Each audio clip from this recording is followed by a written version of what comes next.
रिक्शे की दुनिया का सबसे बड़ा मुसाफिर सामने आ गया। कोटरी के रिक्शा ड्राइवर ने ऊंट को अपने रिक्शे में बिठाकर सबको हैरान कर दिया।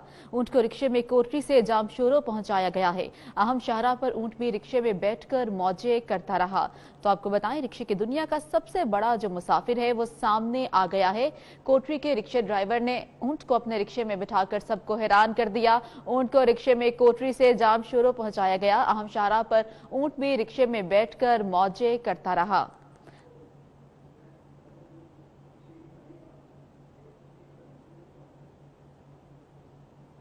तो मनाजर भी आप देख सकते हैं टेलीविजन स्क्रीन पर। रिक्शे की दुनिया का सबसे बड़ा जो मुसाफिर है वो सामने आ गया है और कोटरी के रिक्शा ड्राइवर ने ऊंट को अपने रिक्शे में बिठाकर सबको हैरान कर दिया है। ऊंट को रिक्शे में कोटरी से जामशोरो पहुंचाया गया और अहम शाहरा पर ऊंट भी रिक्शे में बैठकर मौजे करते हुए दिखाई दे रहा है। तो ये मनाजर हैं, कोटरी के रिक्शा ड्राइवर ने ऊंट को अपने रिक्शे में बिठाकर सबको हैरान कर दिया।